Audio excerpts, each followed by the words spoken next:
You're listening to the Snob OS podcast, the podcast for Apple snobs.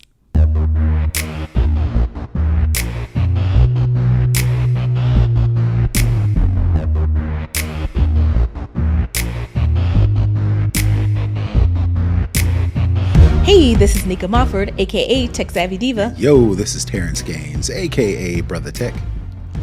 And welcome to the Snob OS show, the show for Apple snobs, where we talk all things Apple and then some. Welcome back, everybody, to this week's show. We have some really interesting things to talk about this week, from what's going on with the Emmys and Apple TV, down to something kind of unique feature coming in iOS 26, and also Apple, kind of putting their money where their mouth is and trying to improve the infrastructure when it comes down to helping create and manufacture these phones. And the other thing that I'm really interested to get your opinion on, Terrance, is what Microsoft and Mercedes-Benz are partnering with. That's very interesting as well. All right. We're also going to talk a little Superman, because I know you saw it this week as well. And then we'll end that up with the hookup, which is going to be your tech tip of the week. And before we jump into all this tech goodness, couple things. One, thank you for your continued support. Two, you can support our show even more by listening and or watching, especially rating and reviewing our show on Apple Podcasts, Spotify, and YouTube. Also, if you want to become one of our Patreon supporters, which we lovingly call the Snobist, you can head on over to patreon.com/snobOScast to find out all those details, to watch the show live, get some exclusive content, and to sign up. So with that, let's go ahead and jump into this week's show. Again, we're going to kick it off with the lowdown, where we talk all things Apple. First up, Apple TV Plus gets a total of 81 Emmy nominations. The Emmy nominations came out earlier this week, and Apple basically broke its own record from last year.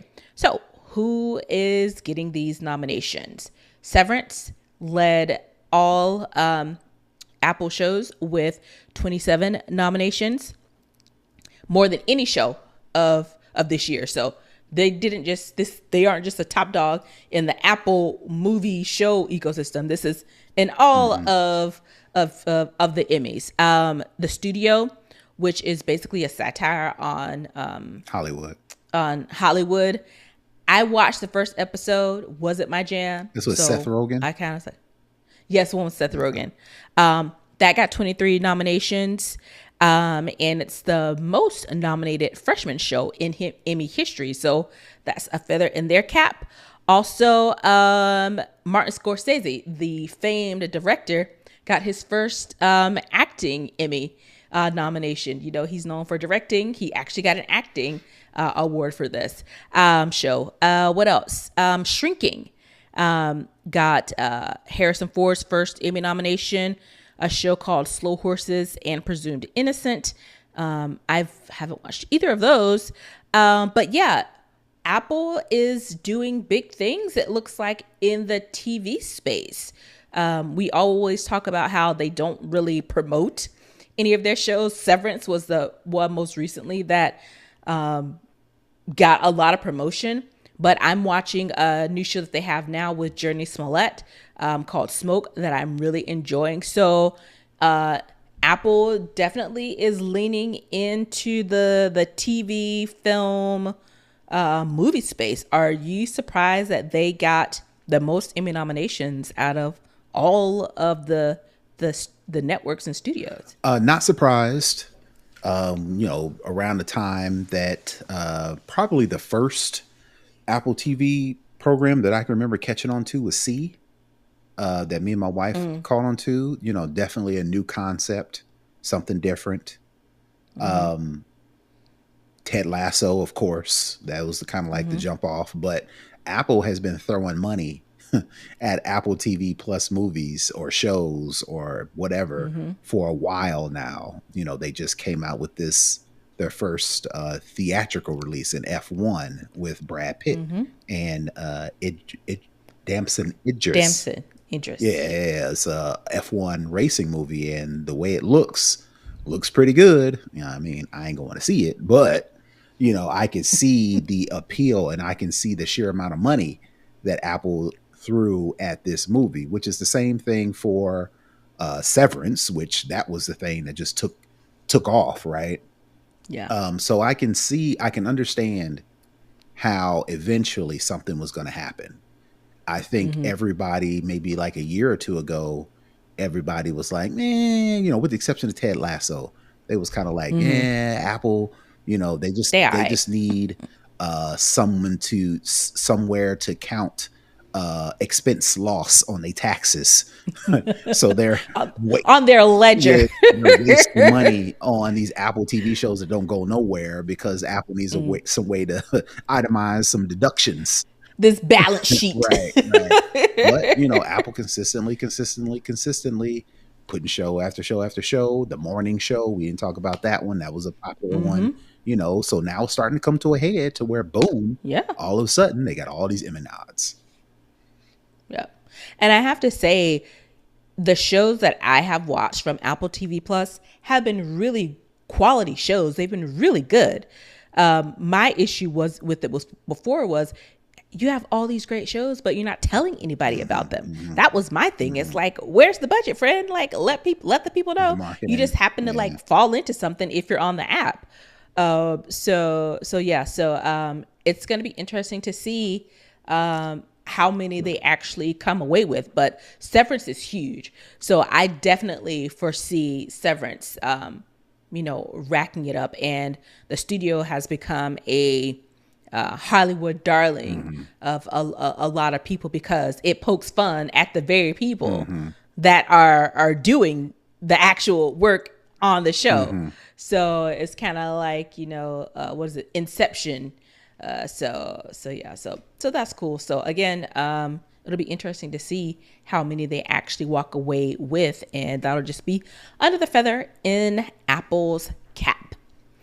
Next up, I didn't want to talk too much about iOS 26 because they tell us all these things and then some of them come, some of them don't. They're later. It's always a thing. But I saw this one. I was like, oh, I think we should definitely talk about this. So in iOS 26, there is a new feature during FaceTime that if FaceTime video detects any nudity, it'll freeze your screen and blur it and send you a message saying, hey, this looks like it might be some sensitive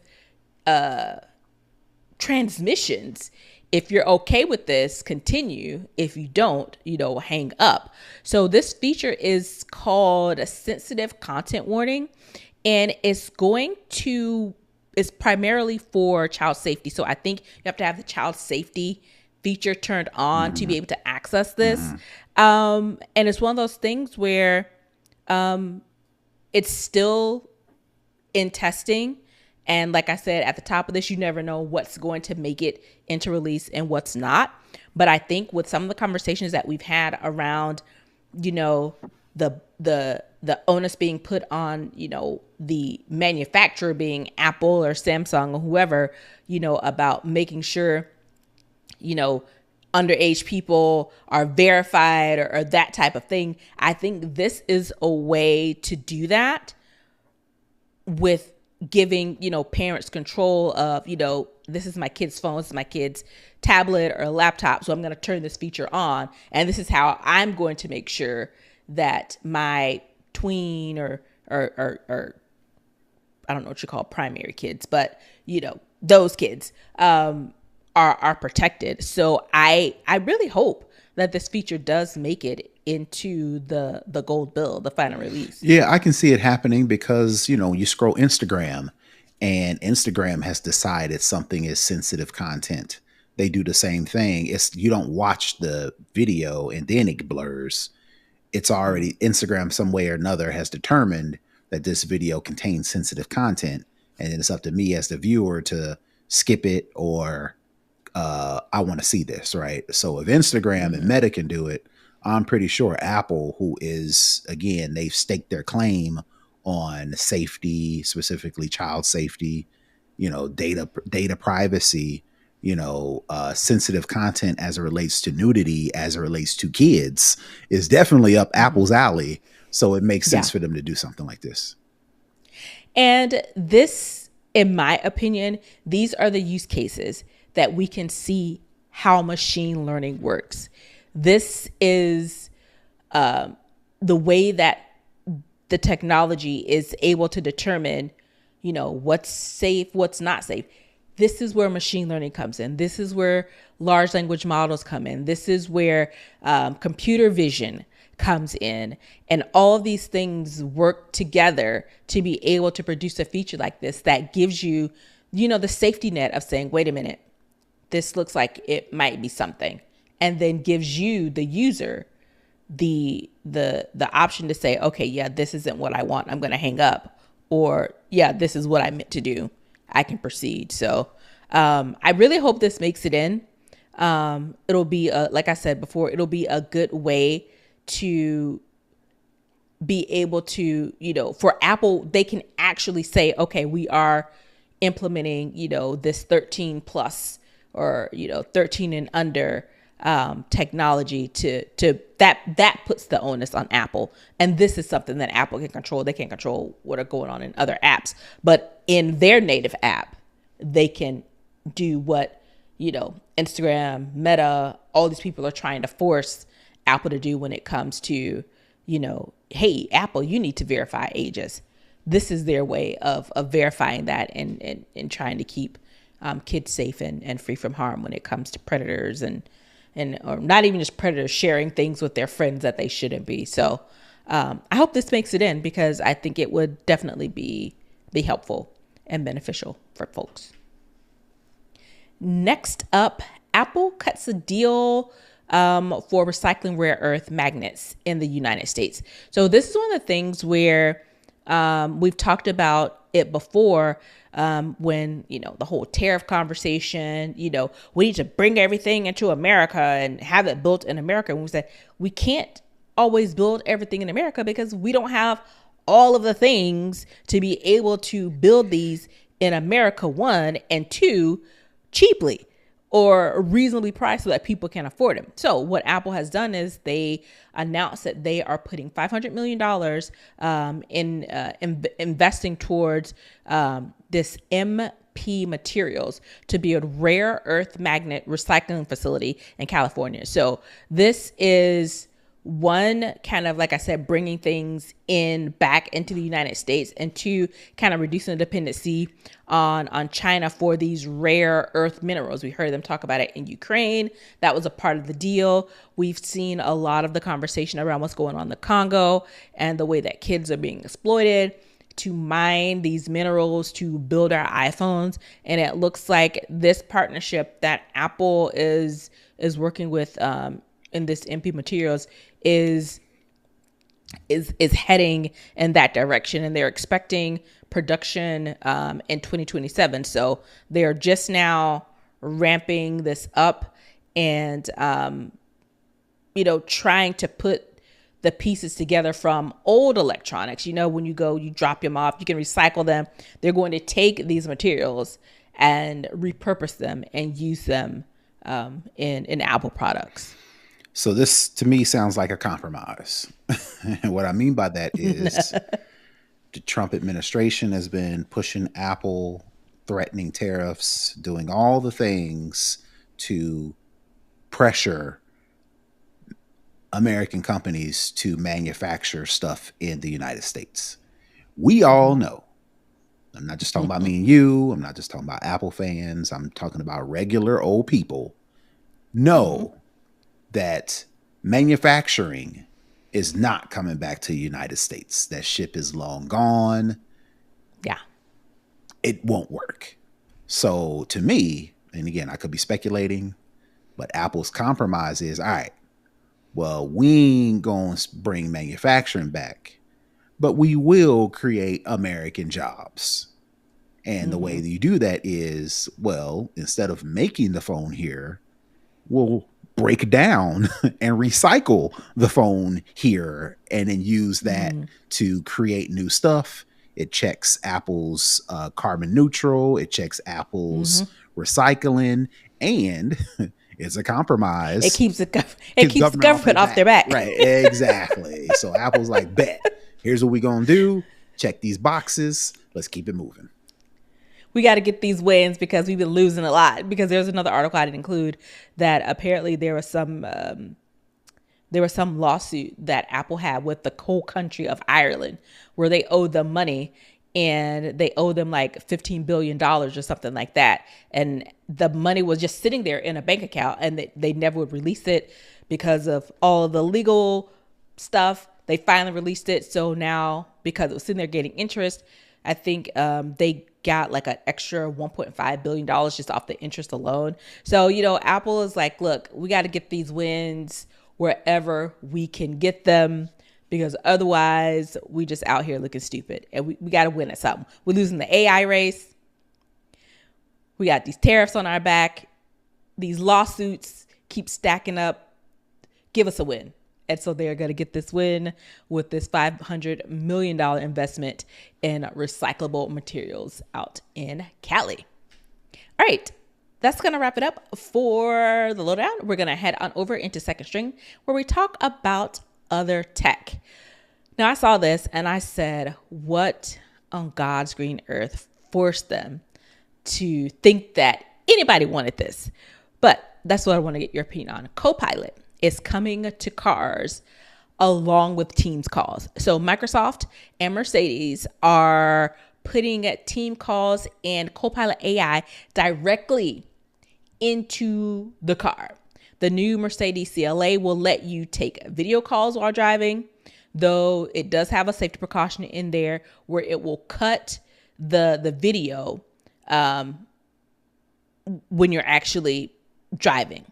They're also planning on adding Microsoft 365 Copilot, so your car can use voice commands to summarize emails, manage tasks, turn your car into what they're calling, quote, a third workspace.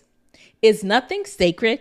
Can you not just get in your car and listen to music and cruise? Do they have to? Who asked for this? So who asked for this? So a lot of people, I imagine, I'm not a commuter. A lot of people who commute, it's not a 10-minute commute. It's not a 20-minute commute. It's not a half-hour commute. It's like 45, 60, 90, 2 hours commute both ways. So they're commuting 2 hours in the morning, commuting 2 hours in the afternoon. I'm pretty sure those people who are sitting in their cars on the highway have figured out a way to pretend they are at work. I'm pretty sure they're taking phone calls, they're taking meetings to count. If I was a commuter, I would definitely be trying to count my commute as work. I'm not saying that I know anything about that specifically, but I've heard that those things do happen. Right. So it makes sense on its face for car companies to figure out a way to cater to people who have to commute. And the way they do it is what we're seeing. Copilot and Microsoft putting Teams in your car. Now, again, the problem, the issues, the challenges I see is, one, probably not all that safe. I don't care what Microsoft says that they're going to enhance safety and make safety's at the forefront. People who really try to utilize this to the max, like before, what I was talking about, people are just on their speakerphone. They're taking a call on the speakerphone, and that's the extent of it. You can even join. So I've heard Teams meetings, and if someone is presenting, you can see the presentation. Right. If you on your phone. Right. So you add that to the fact that these car screens are getting humongous. They're connected. The cars are connected now.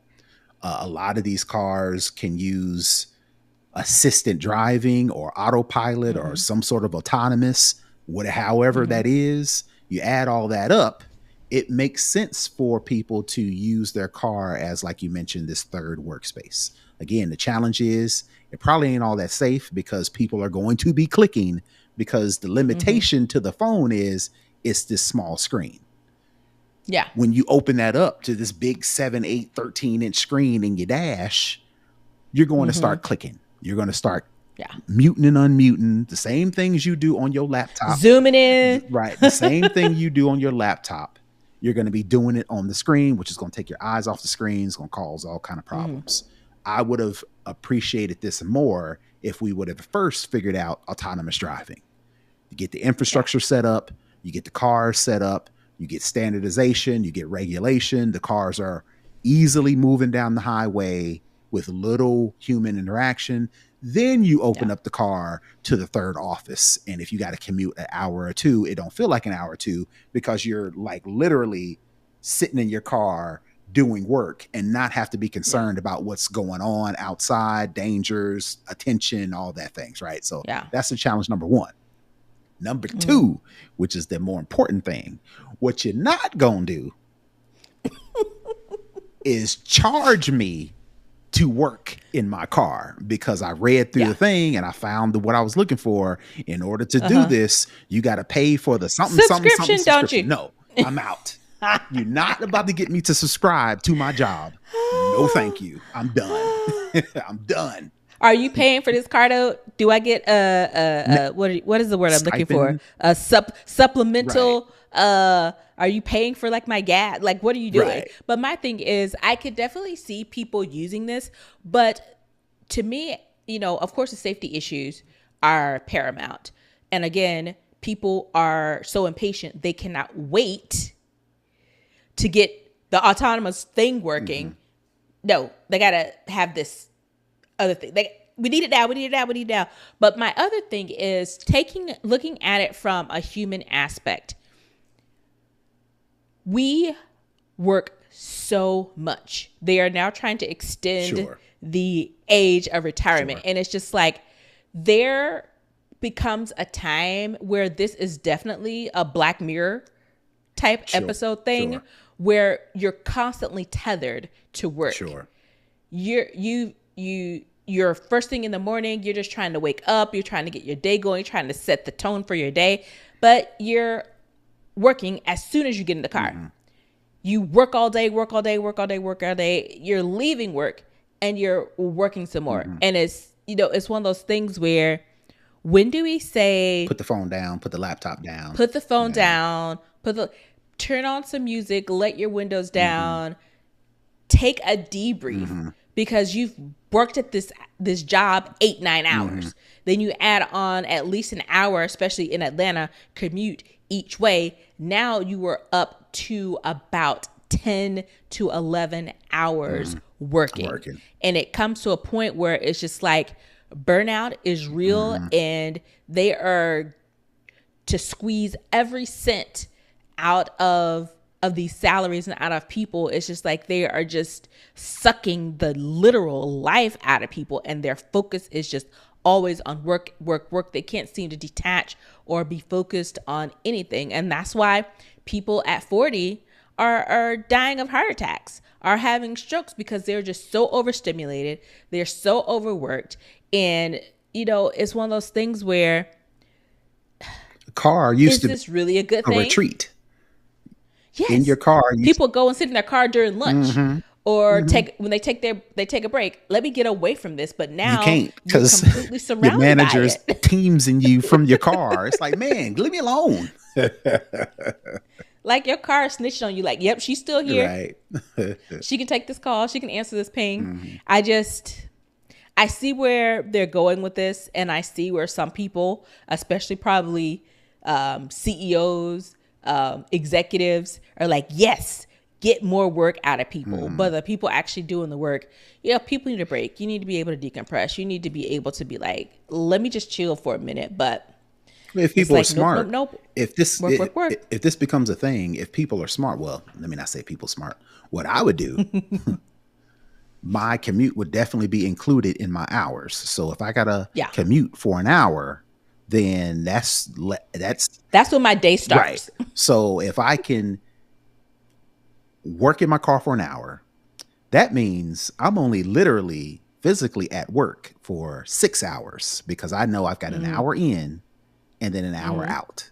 So instead of me being at work, like you mentioned, 8 hours and then tacking on another hour to the commute in the beginning, tack another commute on the back end, that's 10 hours. Nuh-uh. What I'm doing is my work in the desk in the office is only 6. I'm leaving at 4 and working my rest of my hours on the way home and vice versa. I'm coming in. I may not come in the office until 10. I might not get there till 9 or 10 because I've been working but since I've already 8. done my hour. Right. Yeah. Exactly. But Yeah. people ain't going to do that. People will find a way to stretch it to 12 Managers hours. are going to try and figure that out. Well, we need butts and seats. That's people, not counting. People will work harder. Unfortunately, if you give people an opportunity to work harder for convenience, they will work harder. What really the bigger problem is we work too hard, like you mentioned, and companies need to figure out a way. U.S. companies, now Europe companies, all these other, they done figured it out. Spain, they're like, nah. Italy, we're Europe, taking a 3-hour siesta for lunch. They out. They taking 6-8 weeks in the summertime. They don't play. Yeah. We ain't there yet. We're on a holiday. But instead of us trying to figure to make people work less, we putting work in the car. Yeah. Oh, Lord have mercy. This is, like I said, this would make a great Black Mirror episode. All right. Let's head on over to For the Culture, where we talk about what's going on in society and culture around us. So, it's a lot of crap going on.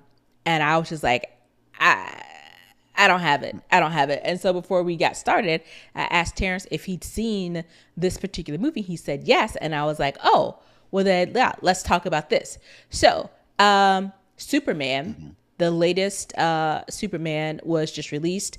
It was a James Gunn Superman. And, everybody's talking about it. It's all over. I'm not a DC girl, so I didn't watch it. I didn't really care to, but I did see all the discourse. And one of the things that the discourse was around is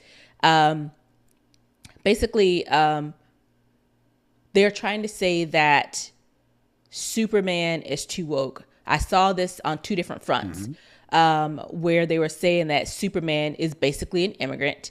And then the MAGA people were like, no, he's not an immigrant. And I'm like, he's from a different planet.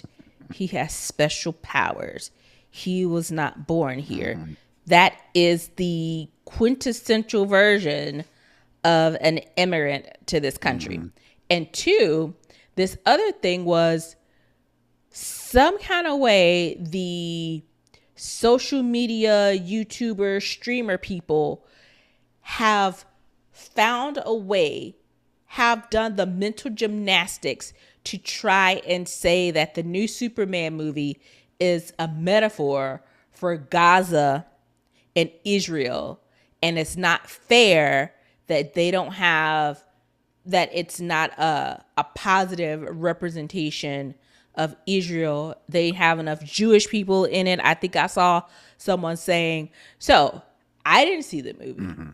But you, as a person who saw the movie, is this just people trying to, get their engagement up? Or did you see any type of discourse around this movie and how it mirrors what's going on in the world right now? So art imitates life in some instances. You could make the argument that this Superman does address issues that are similar in the real world. I mean, it's not hard to paint the picture that Israel versus Palestine, because there's one group that's trying to take over another person's territory and Superman is trying to stop it. And they're trying to figure out the ethical. There's one scene, I think it's in the trailer, so I'm not trying not to spoil it, but there's one scene in the trailer to where Lois Lane is interviewing Superman, and she's asking him, Why didn't you talk to the, UN? Why didn't you get clearance from the United States before you went over there and did whatever? And Superman's trying to tell her, because I'm a good person and I wasn't, people were going to die and I couldn't sit by and let that happen. Right. I can see that. Right. But it's not any sort of admonishment or blame or anything like that. It's focused on Superman and his willingness to do something when nobody else would. You ain't gonna clock the United States for doing something because it's the right thing to do. So you can miss me on that one. We can. It has to be beneficial. Right. So you can miss me on that one, right? But I can see the argument for that, but it wasn't making a political statement. It's just, in this scenario, two countries were about to go to war over territory. That ain't nothing new. I mean, yes, that's what Israel and Palestine are doing, but that's been going on, what, hundreds of years. Right. So people try. It's just so happens that Israel Palestine happened, while this show is in production or shooting or filming or whatever the case may be. And people are like, oh, well, when we all know that scripts and ideas and concepts, this whole process takes years for Israel and Palestine. So relax. Right. Yeah. The second one that you mentioned, or the first one that you mentioned about Superman being a immigrant. I feel like the people who had a problem with it are more upset at the United States handling of immigrants. And they don't want to be painted as the bad guy or on the wrong side of history. So when you watch a movie and the argument is centered around the Superman, whether or not he belongs here, people are seeing that and they're internalizing it and they don't like it because they have been the ones. It's a mirror into their face with their favorite superhero. Now it's like, wait a minute, you trying to clock me? Exactly. So that, I think, where and of course people are using too woke and this and that and the third, when actuality, they're holding up a mirror to how Americans have been treating immigrants. And then you put up this movie to where Americans are treating a immigrant poorly. And they're like, no, wait a minute. No. That ain't what we mean. He ain't no immigrant. Yes, he is. And y'all, they treating Superman just as bad as y'all are treating some of these immigrants right now. And I don't think they like it. Yeah, they didn't like it. That's what it is. Okay. Well, there you have it, folks. The movie's not too woke. It's a mirror is being held in front of the face of people who are not moving in the Christian way that they say that they are. And two, life does sometimes imitate art, and what's happening, it's a battle of territory. That's how we even got this country here. This is how countries have been colonized before. It's a battle of taking something from someone else and making it yours. So calm your jets, friends, and just go and enjoy this piece of fiction about a man from another planet who can fly and has superpowers. None of this is real. This is all make believe. There you go. All right, that's going to wrap it up for the culture. Let's head on over to our tech tip of the week. All right, if you are a constant messenger, which most of us are, and you're using messages a lot, specifically you are using messages to repeatedly and constantly message a particular person or a particular group chat, my hookup for the week is how you can add the messages conversation to your home screen. So instead of you opening up your phone, opening up the messages app, scrolling through to that conversation, you can actually add that conversation to your phone's home screen. So that's what I want to show you how to do this week. And basically how you're doing it is via the shortcuts. So basically Apple has put out a new shortcut to where you can actually create a messages shortcut. And basically what you do is you open the Apple Shortcuts app, You hit the plus button to create a new shortcut, and then you have to search for the open conversation action. When you add it, you tap the conversation and then scroll through your messages, find that conversation, and then you add it as a shortcut. Within those settings, you can actually edit the shortcut settings. And then from there, you can actually add it to the home screen of your phone as a widget. So basically how you add widgets to your phone now, you press and hold the home screen, everything jiggles, you click the plus button, you add a widget, you add the shortcuts widget, and then within the shortcuts widget, you look for your, what was it called again? The open conversation. Open conversation. That thread that you created, you click that, you add it to the home screen. So now when you unlock your phone, you can just tap that icon and then get right to the message. In addition to that, you can add the messages shortcut to other places. In addition to just the home screen, you can add it to the control center. You can add it to the iPhone's action button. So if you're really talking to somebody tough, once you create the shortcut, you can use the action button. If you have a phone that has the action button, press that action button, immediately opens up that conversation. You can also do it on the lock screen. You know how you can now replace the the flashlight. And what was the other thing was the camera. Yes. Flashlight and camera normally in the corner. You can replace those and put that conversation there. And then you can also add widgets to the lock screen as well. If you can add widgets to the lock screen as well, that means you can go open up the shortcut as a widget, go to that conversation, and boom. Now you've got multiple places where you can easily access that conversation. So that's my hookup for the week. That's actually really interesting. And if you really in a thread about something, then easy access. May have to try it and see how that works. Nice. All right. And with that hookup, that's going to wrap up the show for this week. We definitely want to thank you all for tuning in. Brother Tech, where can the people find you? Sure. You can find me all over the internet at Brother Tech. That's BROTHATECH. And you can find me at Tech Savvy Diva all over the interwebs. Again, to comment, to connect, to share, to support our lovely show, you can head on over to snoboscast.com or head on over to @snoboscast on all the social media outlets to get all of those details. And with that, we will see you next week. Peace. Bye, everybody.